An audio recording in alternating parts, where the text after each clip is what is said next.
attendez, je vous invente rien. Je vous fais la story tout de suite. Alors, la personne en question de cette histoire, on va l'appeler Tiffany. Comme j'ai appelé hier dans le live, voilà. Donc, Tiffany était en soirée avec une amie à elle. Elles ont rencontré des mecs, elles ont discuté avec et tout, machin. Je pense que le feeling a dû passer.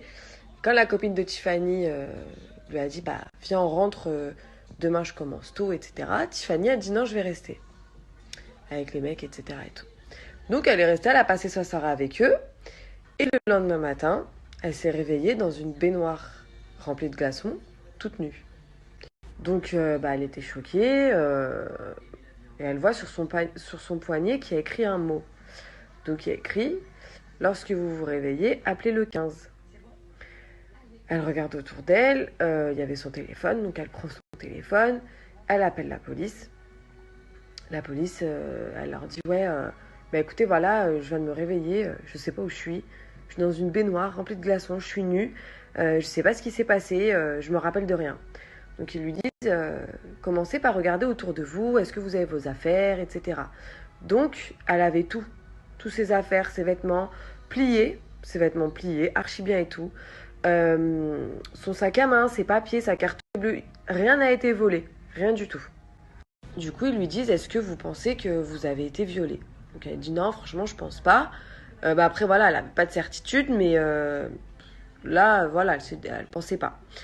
Est-ce que vous pouvez vous palper le corps et tout pour vérifier si vous avez rien, etc. Donc, elle dit non, franchement, j'ai rien du tout, pas de bleu, pas de traces bizarres sur le corps. Est-ce que vous pouvez regarder si vous avez des traces d'injection? Donc elle regarde à l'intérieur du bras, là où on fait les piqûres, etc. Elle avait une trace de piqûre. Donc elle dit oui. De là, elle commence à dire, ah d'accord, est-ce que vous pouvez regarder, est-ce que vous pouvez toucher votre dos, nous dire ce que vous ressentez? Donc elle passe la main dans son dos, elle touche son bas du dos et elle avait des pansements. Donc elle leur dit, bah j'ai des pansements dans le bas du dos. Qui disent, bah écoutez, on arrive tout de suite, ne bougez pas, restez où vous êtes et tout. Donc je sais pas où elle était, soit elle était dans un hôtel, honnêtement, je sais pas les filles. Donc voilà, mais ils ont dû la géolocaliser avec son téléphone. Du coup, ils l'ont rejoint, ils l'ont emmenée à l'hôpital. Et à l'hôpital, en fait, elle a appris qu'elle s'était fait voler ses 2 reins.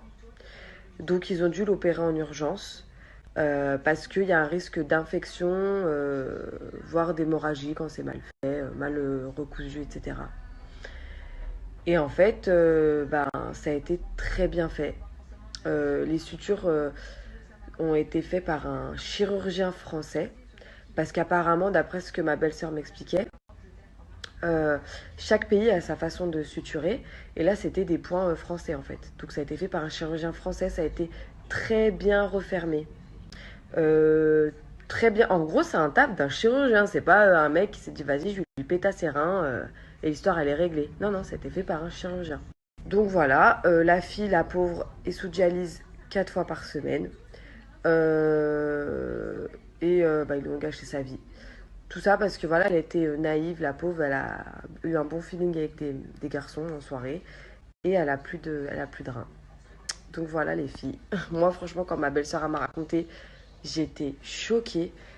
Sachez que ça s'est passé à Paris et que apparemment, d'après ce que la police a dit à la fille en question, euh, ça arrive une fois par semaine à Paris. Franchement c'est méga chaud. Faites attention avec qui vous sortez, avec qui vous squattez en soirée et surtout ne lâchez pas votre verre. Parce que je pense qu'elle a dû être droguée pour ne plus se rappeler de rien. Voilà quoi. Donc voilà, ce matin j'en parle